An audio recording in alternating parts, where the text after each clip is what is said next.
deeply uncomfortable, but I like the outcome. Yeah, that's why we call it the forging process, It's not right? fun. Yeah, it's a little like exfoliation. Yeah. You know, it's Yeah, good exactly. for you, but it's maybe not comfortable in the moment. So let's do that. So let me ask you, Shaun, what's your how do I? My how do I pre-sell a product to my existing YouTube audience when I don't have it yet, and I don't even know what the product is? Interesting. How do I pre-sell? Give it to us one more time. How do I pre-sell a product that I don't have, and I don't even know specifically what it is yet, to my existing YouTube audience? Interesting. I suspect that's going to be a good one. I hope so. That's good. So I'm going to ask you a series of contextual questions that also allow our audience time to submit their clarifying questions. So go ahead and pop up the chat on YouTube and put in your questions, and we'll get to those in a second.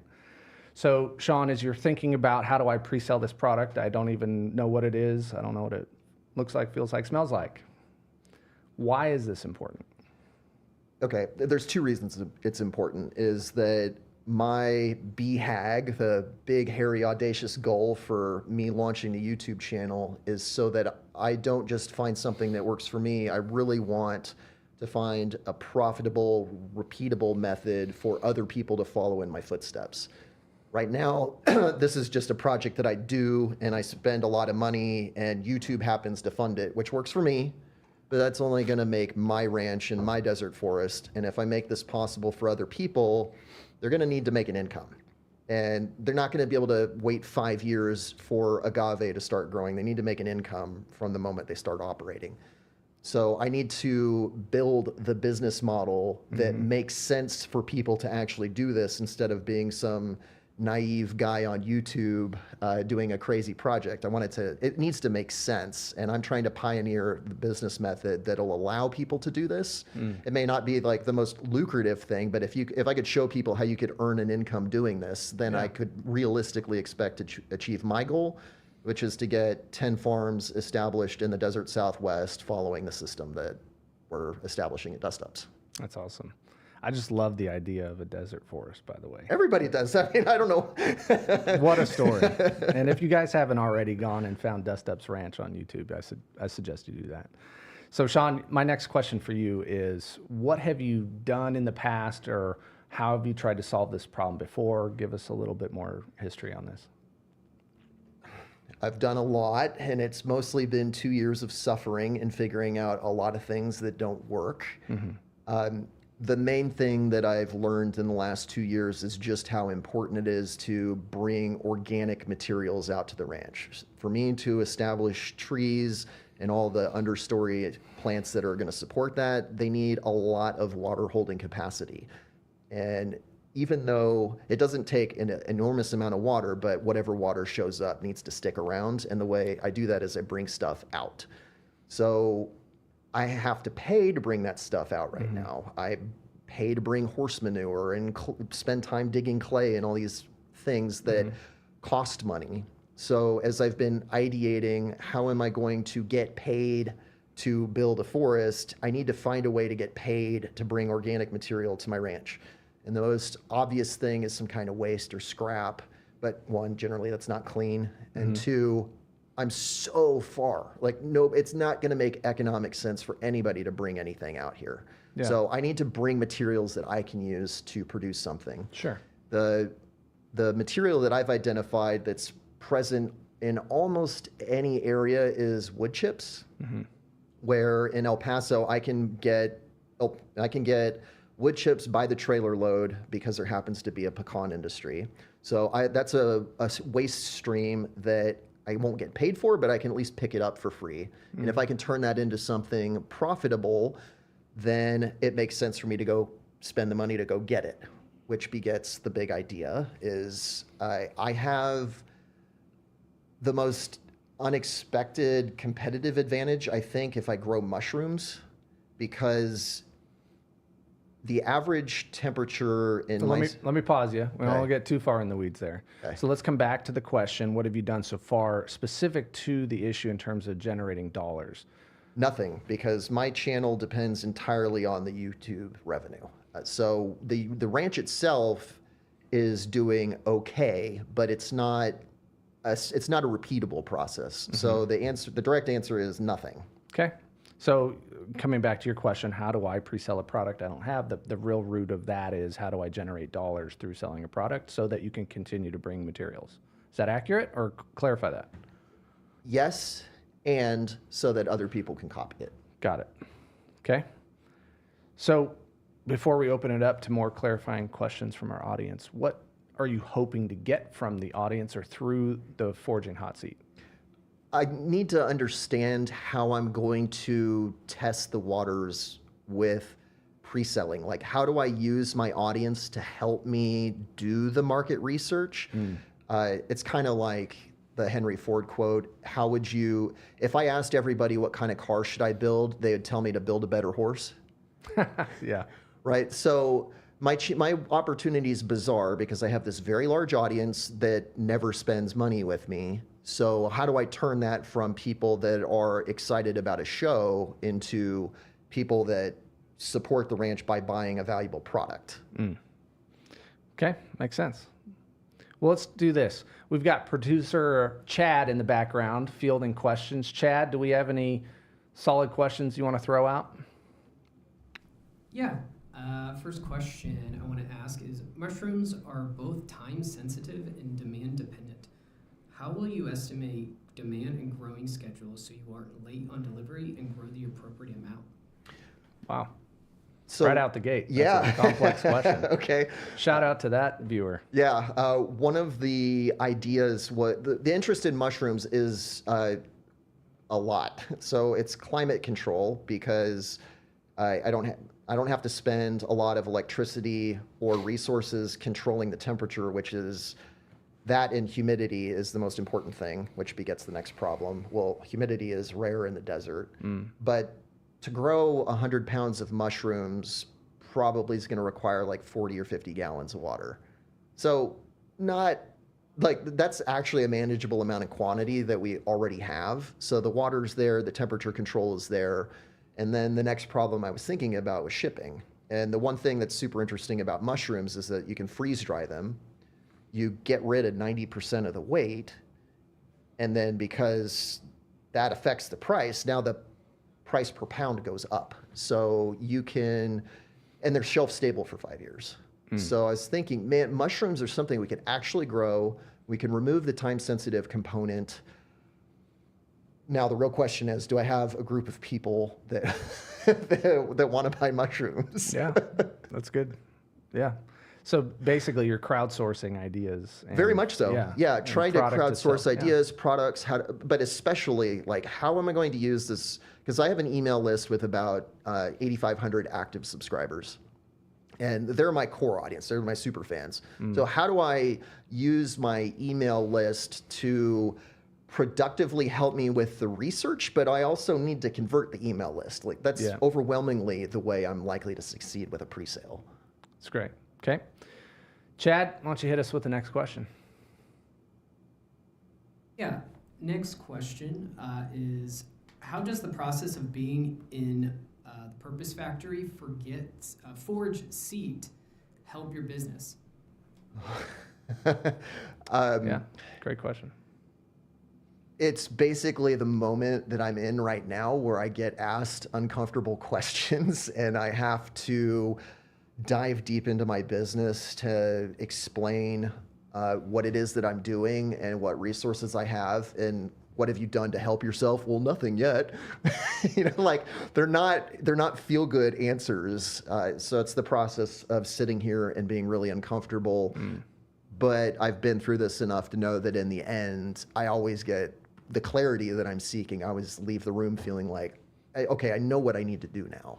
So I've got a question about that. And this is we're coming off topic a little bit because it's more about what is happening.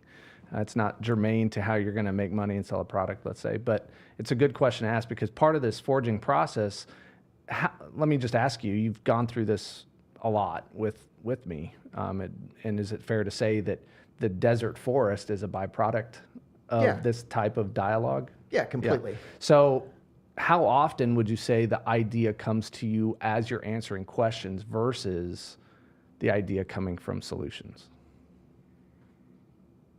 Does that make sense? Yeah, it does. It's probably... Is it more about working it out through your answers, or is it, yeah, I'm just curious. I have this, I don't know how much this is unique to me, but I have this biological need to talk to somebody to understand what I'm thinking. Some people can sit there and, I don't know, be Nietzsche, and then like everything's in their head, and then they can make it very clear on page. Yeah. Okay, I'm not that guy. Yeah. Like I can't talk to the wall. I have to talk to you. I can't think in my head. I have to use my voice. And there's just something about that process of having somebody asking you questions where you know in public you're going to give an embarrassing answer that it stings, and it needs to sting. Yeah. And I'd say probably half the time before we even get to the solutions, I already, like, the knife has gone in. So I understand, like, well, that was the big gaping oversight. I wish we could have avoided that in public, but here we are. Yeah. Well, now it's really in public because we're on exactly. YouTube live. Now it's live on YouTube. Now, you can't escape it. So, all right, let's come back to your question. So, how are you going to make this decision? Correct, because right now there's kind of two options. One is you can sell gourmet specialty mushrooms like lion's mane and oyster mushrooms, things that, I mean, not everybody's heard of, but a lot of people have.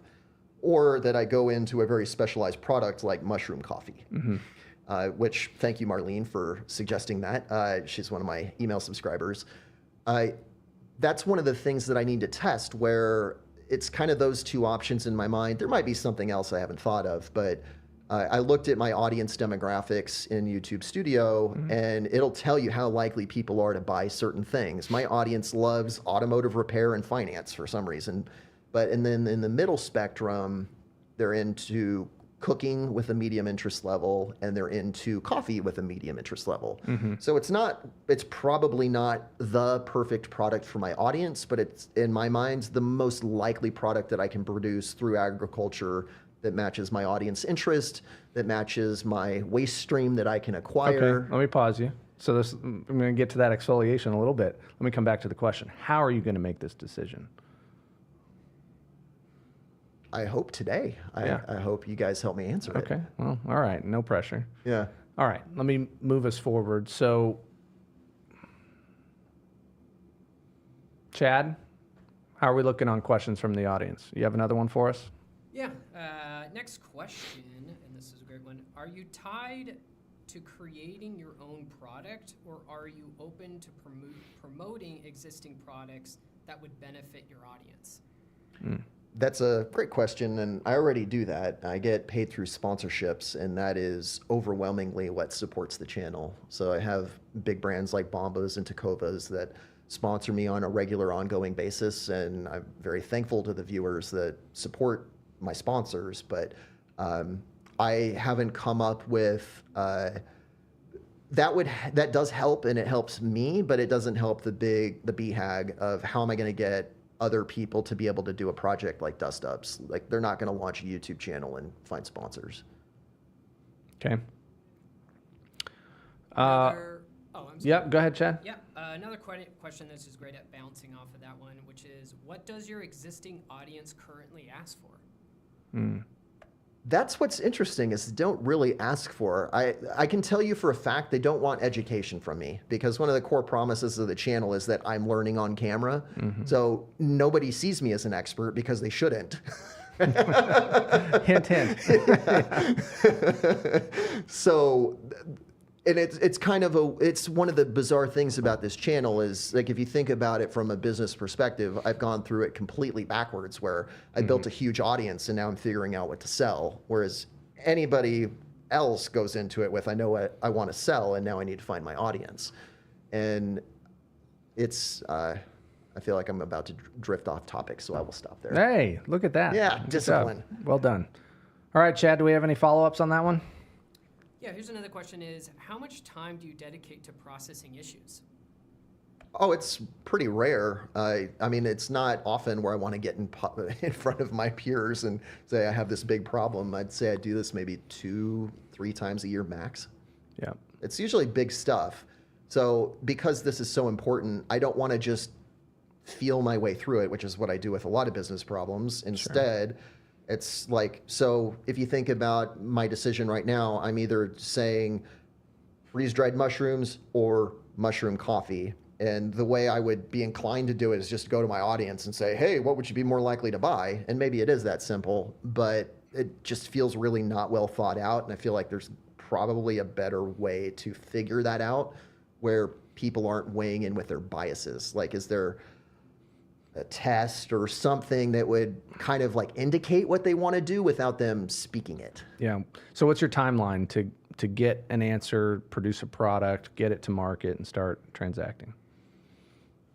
What kind of constraints, time-wise, or we'll get into others, but Yeah, I mean, I'd say 3 months for production, but I think I can do the research in the research goes super fast. Like once I decide what to do, I ought to have that done in 6 weeks. To your credit, I've seen you take extreme action once you know. I mean, look at what you built. You went from custom software development to a desert forest. Or even on the channel, right? Like people complained the first year it was a lot of me going, Sure. and then once I went, it was like, we're building a terrace and we're gonna do this and this and this and this and this, go. So coming with the idea, it seems we're narrowing around mushrooms, but have you considered any other products yet? Yeah, consider a bazillion of them. Okay. Give us 2 or 3. All forms of livestock, because that one's super obvious. You bring them the food, they're creating manure for you, turning it into something valuable, and then at least you're getting a return with the livestock. How much this is a function of what will be bought versus what you can make? It's more about what is easiest and what is the most shelf stable. Okay. Is what's guiding my decision making. Okay. Say more about that. Well, imagine you're growing chickens 2 hours down a dirt road, right? Now, and there's a very complex regulatory environment about the way you slaughter an animal. You got to go to a USDA approved slaughterhouse. There's all sorts of, it's a hyper-regulated industry, and you have slaughterhouses with massive waiting times. Logistics of it, it's expensive. They obviously weigh a lot before you slaughter them, and they lose all the weight through the insides. It's an unpleasant topic. But, and then there's been problems in Texas with slaughterhouse wait times and keeps like having animals that you can't sell. And I feel like I don't really, and then also animals require dramatically more water than alternatives like plants and fungus. So it's more, what are we more likely to pull off? Like chickens might be predated by coyotes or sheep or goats or whatever it is that we grow. Whereas a fungus in a controlled environment, there's no risk of losing the product other than the same risk that any mushroom farmer has. Okay. Give us a couple other ideas that you've thought of. I've thought of that maybe aren't walking around. So I've thought like the advantage is the climate control. So I considered tomatoes, but they have a much longer growing time. You can turn them into high value products like sun-dried tomatoes. We have plenty of sun. Anything that could be shelf stable, that could be grown in a greenhouse where the temperature is extremely important, is probably my most realistic opportunity to really have an advantage. Okay. We've got a question from the audience from Haley. How are you going to leverage pre-sale success? It would be to purchase the equipment, and that's why I think the pre-sale makes a lot of sense for my audience, is that my audience knows that they're helping me and they're participating. I hope that it's a balance between them actually wanting this mushroom product or whatever the product is, and because they believe in the mission. There's so many brands, whether it's Zappos or Bombas, like you buy a sock, you give away a sock, right? Like they believe in the mission of the brand. So if DUSTUPS happens to go down the mushroom route, it's not because I sought out to make the most awesome mushroom coffee or whatever it is. It's because I want to build a desert forest and mushrooms is the way. And it'll be my sincere intent that, well, if mushrooms is how we do it, I'm going to do the best job and make the best possible product. But I don't want people to buy it because it's I want them to buy it because they believe in the forest. Sure. So,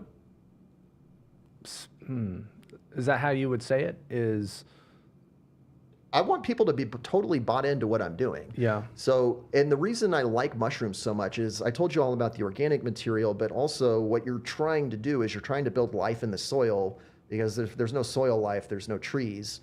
And you're literally growing fungus. Like, that is the goal. Yeah. And you're putting it right in the ground. So you have this, what's hopefully profitable waste stream, and then it's completely logical why you would apply that to grow trees. Yeah. Makes sense. I have another question. Yeah, Chad. Yeah. This one's from Jed. What products, services, environmental services, or benefits have your YouTube viewers expressed interest in paying for? What have they paid for already? What have they expressed desire to have more of? Yeah, that's a great question. So I tried selling a seminar in May of last year that was not very successful. I had a very small group of awesome people that showed up. They were great, but it became clear to me after the sales flopped. I emailed my audience directly and I said, okay, I get the impression you guys do not want education. Here's some ideas I have. I can sell you products and services, like, and I think I said it was ranch battle tested. And that very much fits in line with the sponsors that renew, like socks and boots and consumer products. The sales are very modest, though. I've also tried doing affiliate sales on the email list, and I have never found a product that does well with affiliate sales on my email list. Then, so we know education's out. Consumer products are kind of, and then the audience expressed a lot of interest in just giving money directly, which is fine. Like, you had to talk me into this, that I don't feel comfortable just accepting gifts. Like, I'm always come from a business background and I want to provide value. I've come around to accepting that people want to participate and facilitating it, but again, that's not repeatable for other people to enter, and it leads to very uneven cash flow, so it's not especially sustainable from a business perspective. But you've done it, and it's generated. Yeah, it generates meaningful revenue. So, well, it's not too unlike maybe a pre-sale, right? Similar. They invested in you. You produced the channel, the content, they bought a linear foot of desert forest of sorts. Yeah, they have an actual tangible thing that they funded, but at the end of the day, it's funding you doing the dream, and that's what you're after. Correct. You just want to find out what's that next thing that they might want to have in the process of supporting your dream for the desert forest. Yeah. And this might be like me coming from the software background. I want to give them something they can actually touch or drink or eat or whatever, but I want it to be a real thing that is like in front of them. Yeah, what do you mean by that, the software background? Because I've heard this from a few other programmers. Yeah, I spent 10 years making ethereal stuff. So like my software company specialized in integrating business systems. So this system doesn't talk to this system and we build the bridge.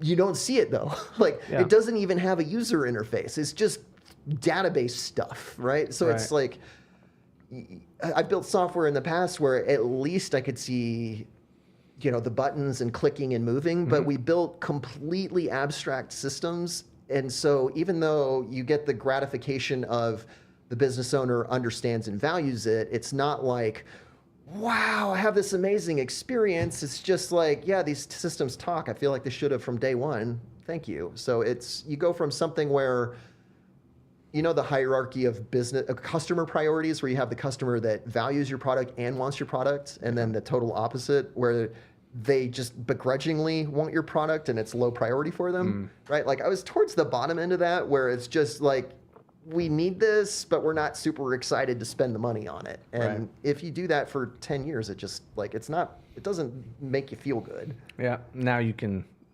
touch it. It's a thing.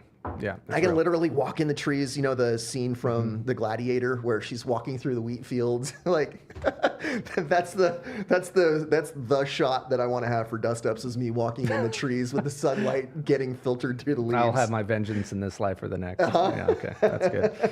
All right, so let's come out of the premise a little bit of pre-selling a product. At the end of the day, this is really about extending the financial runway to continue the dream. Is that correct? Yes. Okay. And you've talked about in some of the contextual questions up front that in the past you've done sponsorships, you've done YouTube revenue, and that's been fluctuating, right? A lot. What would have to happen for the YouTube revenue, let's say, to really make it all work out? Why aren't you pursuing that path? Two reasons. I am pursuing that path, and I've hit a wall on the views where every episode gets like 100,000 views, maybe 150,000. That's which is very respectable, but it puts me in this business purgatory where the revenue is just enough to keep doing what I'm doing and not enough to hit the next phase. So it's kind of like, how am I going to punch out of this? And I've hired a YouTube consultant to really help me with scripting. There's things that are kind of going well, but I'm not totally convinced that the views are going to 10x. And also, it doesn't solve the repeatability problem. YouTube solves my problem. It doesn't solve the BHAG of getting 10 other guys or women to start their farms and start following and get a multiplication effect. Correct. So proving the model of being able to monetize your passion project, your purpose project. It's asking too much for somebody. Hey, do you want to be a farmer in the desert? Oh, and you got to start a YouTube channel. And, like that's not gonna happen. Sure. So you mentioned get you to that next level. What's the dollar amount you want to get to that next level? Do you have that? I would like for monthly revenue to hit 40 or 50,000. Okay. That's specific. That's tangible. Yeah. So when have you done your market research around mushroom coffee? Because we just have hovered around that. And how many units you'd have to push to hit that number? I mean, that's quite a bit, right? No, I feel like, and I hope the audience can help you with this, is that I feel like I need to identify what the product is first before it makes sense to really dive into the numbers. So I know enough about mushroom farming to understand what's required to produce it and how to increase your margins, how difficult each of those steps are. But what's not clear to me is, how am I going to pick my path of, am I going to be pushing freeze-dried mushrooms? Am I pushing mushroom coffee? Am I pushing it out to the audience saying, is there something in mushrooms I haven't considered? And that, like, how am I going to go from, okay, this is the lane I'm going down. How am I going to keep niching it down with the audience? And that part's not clear to me at all. Got it. And just to revisit, because part of Jed's question was, what have they already paid for? My audience, mostly linear feet of desert forest. They're paying for me to. Would you ship to them, or is no? it I literally just, make you it put on their my name? ranch, and I put these amendments, and I add these seeds, and your theirs. name appears in the credits. Like buying a star or something like that. It's, very similar. They just are supporting you. It's not like they're gonna. I mean, if they wanted to, If they wanted to come see their linear foot, they can. But it's on my ranch. That's good. So really, they've spent money on the dream. Yes, they absolutely. So why change it to a tangible thing? Some of it is, it's just the money isn't there, right? Like the dollar sum doesn't to hit work. 40, 50 grand a month. Yeah, it's not going to happen from the audience. That's just, there's no way that's going to happen. What have you seen that does hit that elsewhere, other channels? Membership programs, which we're working on. That'll be the next push. So I'm working on the membership program so that my revenue's fixed before we go into production mode. But the membership program's already in the works. That's going to go out hopefully in the next couple of weeks. And then after my revenue's fixed, that puts me in a position to start Explain thinking membership programs. What does that mean?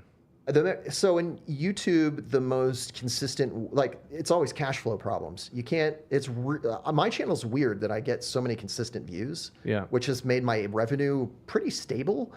Most YouTube channels are all over the place. Like, this week, Kit from Suburban Biology's coming, where he's had several videos with 2 million, 5 million views, and then he's had one with like 10,000 views, right? So most YouTubers have this horrible income flux, and the way they solve it is things that you've probably seen, like Patreon or similar ideas. Mine's not going to be Patreon, but it'll be a 3-tier membership program with different levels of benefits. And the idea of the program is to help people feel as connected as possible to the ranch, whether it's insider news or. So this isn't off the ground yet. No, it's not. Like, the marketing guys still writing the copy, and I got to write my bonus episode content. So if you had to sell it, would you call that a pre-sale? No, because the membership program is entirely digital, so there's no production run. Like, when the copy's written, the membership program exists. It's just me doing stuff. Okay, got it. All right, Chad, do we have any more questions from the audience? Yeah, so just kind of like bridging what you were saying about related to challenges, and in that, Shaun, wanted to ask what aspects of Purpose Factory, since it's, where we're here, what aspects of the Purpose Factory community or the processes within it have you found helpful to your personal and business growth? Well, I feel like somebody planted that one. Thanks, whoever you are. I'll pay you later. Yeah. It's really relationships. I joined Purpose Factory just hoping I would land some business, and it's like the same reason people join the chamber is you're trying to find leads and get sales, and that's not what kept me around. It ultimately did pay for itself, but not in the timeline I was hoping for. You remember for a long time. Yeah. You have been. You were one of our founding members from our very first group going on 5 years ago. Yeah. So you say that from a stance of tenure. Yeah, it's really the relationships. So it's understanding, it's the quality of people. So understanding that everybody in the room is a business owner. Not everybody, but most of them have owned businesses for a really long time. So when you go in there and I'll keep this anonymous, but like when somebody comes in and their business is on the verge of bankruptcy and they're literally at the point of tears and wondering what's going to happen to their family, that's the kind of thing where the people that are listening to you want to know that they've been through that kind of pressure and they understand what you're going through, because you can't think clearly in those kind of circumstances and under that kind of pressure. You want to know that the people that are giving you advice aren't just winging it, that they've walked the walk. They've been through that level of stress. They know what it takes to run a business. And so many of the people in the room have had giant exits or produced just jaw-dropping numbers. So it's an empirical way to prove they know what they're talking about, and just the duration, right? If you just walk into a room full of people like that, yeah, it's impressive and you get value. But when you know these people over 6 months or a couple of years, I value their input on business matters more than I'm going to value my wife's reaction to mushroom coffee. Yeah. Right.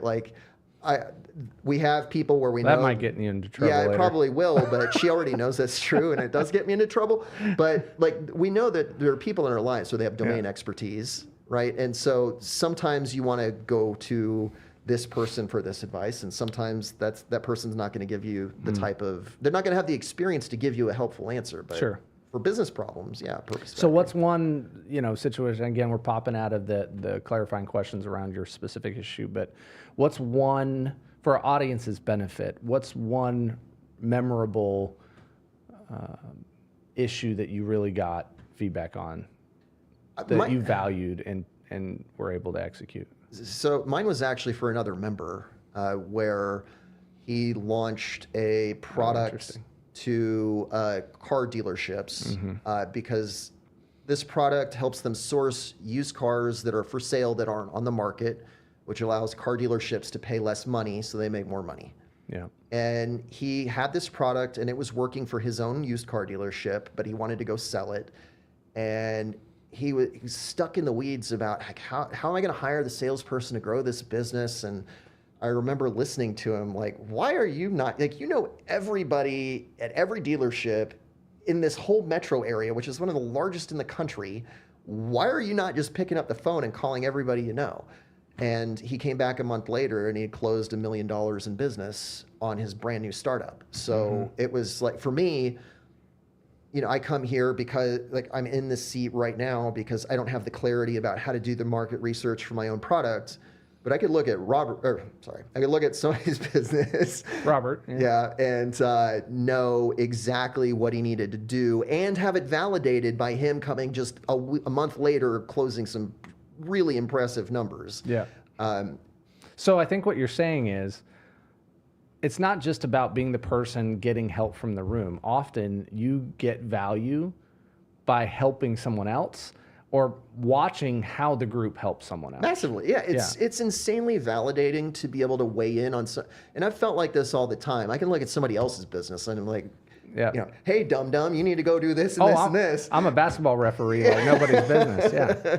But my own business, Yeah. it's like you can't see the forest for the trees. Yeah. So it's a way to step out of your own business and like, yeah, I actually am competent and I really do know what I'm doing. It's just like I just need to be able to step back, and you guys help me do it. Sure.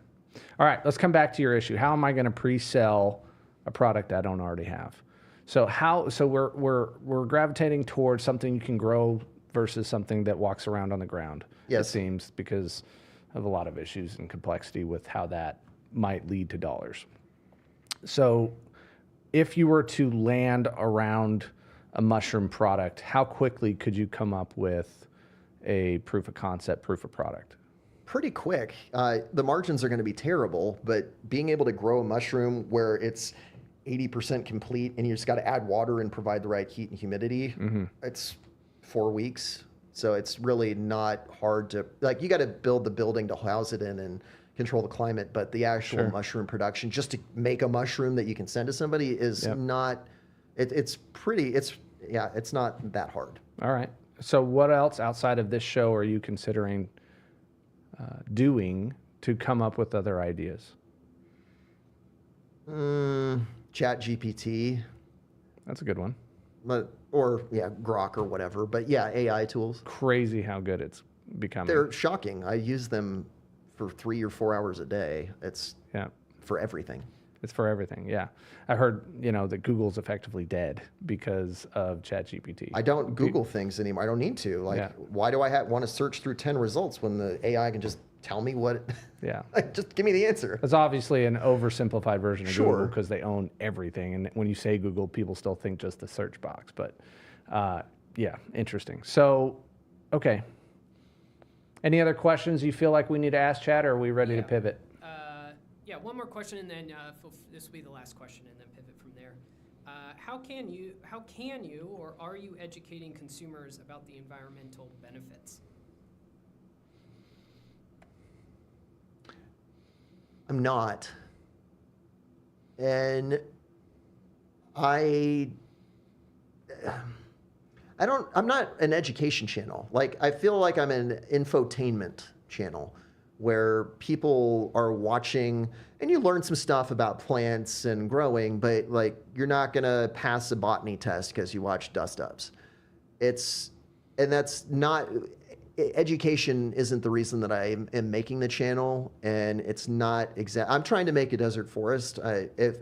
I'm trying to put on a show so that people enjoy the process and want to see these things happen, not necessarily to educate them and do, I guess, I also view it as dangerously close to political activism, and I avoid that like the plague on the channel. Like, won't touch it with a 10-foot stick.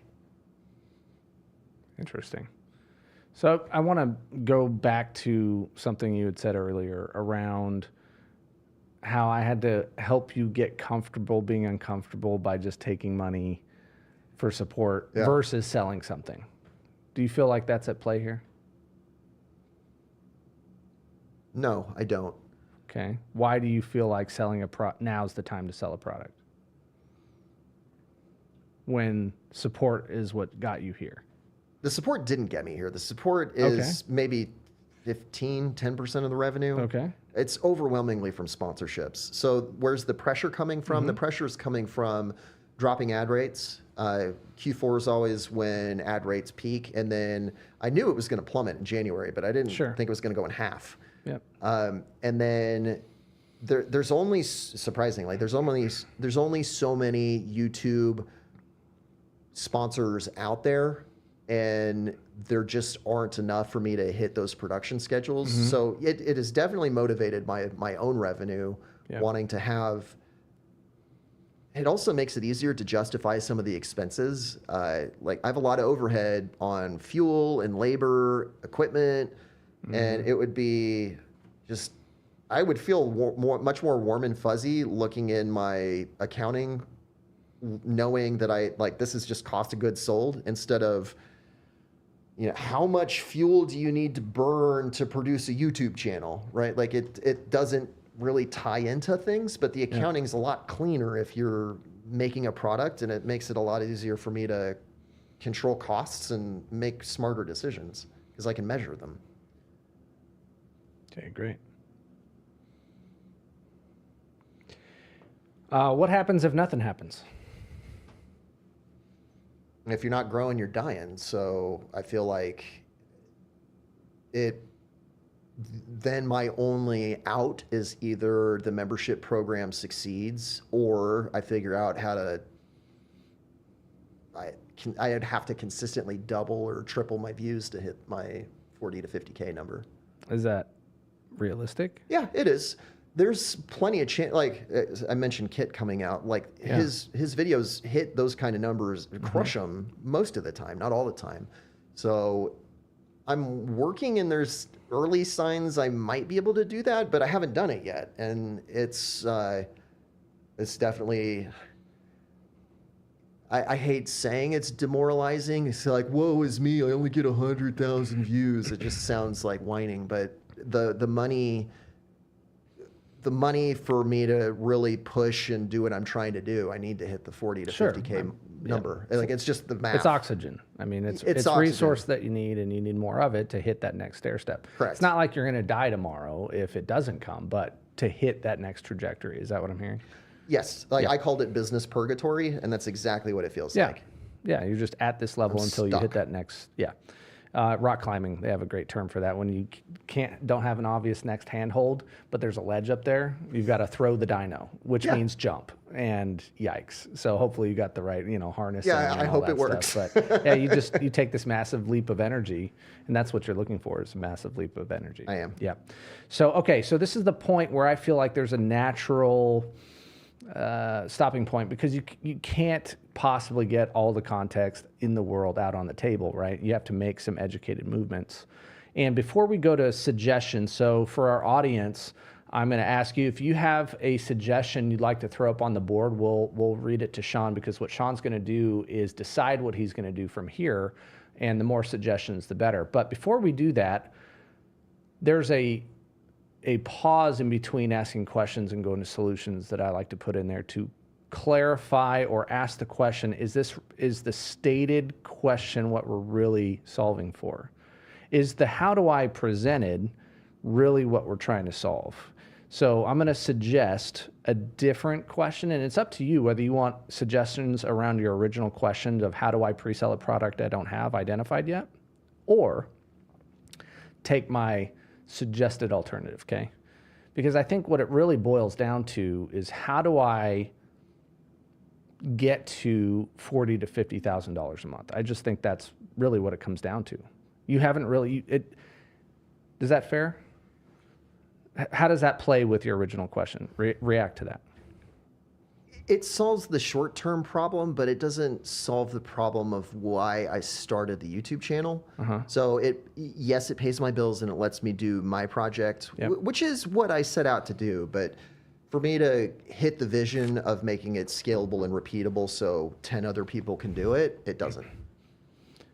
Okay, that didn't really answer my question. So let me just be specific. Do you want suggestions around how to pre-sell a product, or do you want suggestions around how to get to 40, 50 grand a month? How to pre-sell. I feel like the membership program, like I've spent a lot of time and effort with people that are better at it than me. Great. I feel good about launching that, and I feel like that stress is going to come off. It really is. I will tweak my how do I slightly though. Okay, go ahead. All right, how do I? It's your how do I. You can do whatever How do I you want with leverage it. my email audience to identify the product that I'm going to sell? Like I'm looking for ideas for how I'm going to settle on what the product is before I spend any money. Okay, say it again, because I'm slow to write here. But how do I'm going to Leverage. use the word utilize. My 8,500 email subscribers To do what? to identify the product that they are likely to purchase that I can produce. Okay. There's a lot of conjunctions in there. Well, I'm just going to throw out an obvious one. Have you tried to ask them? That's why I want the feedback, is because I have asked in the past and gotten phenomenal responses, but I think about the Henry Ford quote is everybody would just tell him to build a better horse. Okay. Chad, chime in if you see any suggestions you want to voice from the audience. Otherwise, we're going to keep going here. So 8,500 emails, that's a good amount. Have you looked at doing remarketing or retargeting lists around that? Because there's a certain profile in there. Do you know what I mean by that? Or lookalike audiences. So you can load those email addresses into Google, LinkedIn, other systems that have data, and then they can build you a much broader audience based upon the profile they identify within those audiences. Have you seen that? Yes, in Facebook. Yeah. So Facebook and Google. Yeah, sure. So have you done that before? Yes. Okay. Has that played well for you? To expand just the sample size, because you can ask 8,500 or you can ask 850,000. Not for DUSTUPS. I think it's a phenomenal idea. Okay, great. So right now what we're doing is we're putting ideas on the board for Shaun, and I'm going to recap them. Typically we have like a whiteboard and we write all this stuff down, but I think we can get most of them. So remarketing lookalike audiences, and then ask that audience what's important to you. Yeah. Would be one suggestion. Outside of that, sometimes through asking the questions, some things become obvious to you. Is there anything that's sticking out to you that through this time dialoguing you feel like you need to do? Yes. What? You saying that reminded me of Tim Ferriss when he was thinking about the 4-hour work week, and you know how he picked the title of the book? Yeah, he used Google AdWords to figure out which one got the most. This is when AdWords is more simple and you could just straight up do a full sample size test. If I'm not mistaken, he just put a bunch of different book titles as the headline of the AdWord ad, and the one that got the most clicks was 4-hour work week, not whatever the nerdy title was originally. Yeah, I I remember that right? Yeah. I think the more clever thing to be would be to run ads for a product that doesn't exist, because then you get a more authentic look at people's behavior. Yeah. So I'm smiling because it's such a good idea, and I wouldn't have thought of it if it wasn't for this. So I can keep my job. You can keep you're hired. Good. Is like if I ran a Facebook campaign or a Google, it doesn't matter, right? Like we're just looking at relative differences, and then I get an authentic look at what the real consumer behavior is, because that's my whole objection to asking the list is like, are you going to buy mushroom coffee, please? You know, like I want to see what they're actually going to do when it looks like a product. So I can run ads on a Facebook audience, which other brands have done before. And just see, like, are they going to click on mushroom coffee? Are they going to click on mushrooms? Like, that would give me a super authentic look of how they're going to really react to the product. And it doesn't, like, it would show me their behavior and not what they think they want. Yeah. Okay. Some other ideas for you to consider. Using tools like the one I know is Google Insights. Have you played with that at all? It's Insights like YouTube Studio, where it shows you the consumer behavior? Kind of. You can create a bunch of different filters to find out what search terms are, what indexes more than other terms, or in this case, products. So you can put in mushroom coffee versus mushroom mushrooms, just freeze-dried mushrooms. Mushrooms versus mushroom coffee, and see what the search volume is, what the purchase volume is. I would imagine Amazon has a swath of data you could grab, but there's other data sources that you can acquire to figure out what are the in vogue consumer trends. Interesting. Yeah. So there's a whole marketplace of what people could buy. So there's a difference between your audience and what index is high that they might buy versus everything else. So you might want to add some qualifiers to test that out. But you already know some of the affinity and interests of your audience. You mentioned automotive and YouTube Studio gives you like amazing data about what people are likely to buy. So take those insights and try to cross-reference them with other insight databases is my point. Okay. To try to glean some more educated guesses, because at some point you're just going to take the leap and test a product. Yeah, at some point. And so that's my next suggestion is just do it. Like pick something that has within your relative risk tolerance and just do it. And part of just doing it is talk to the audience first. So there's a pre-sale element to what you're trying to solve for here. Sure. If they don't buy it, don't build it, right?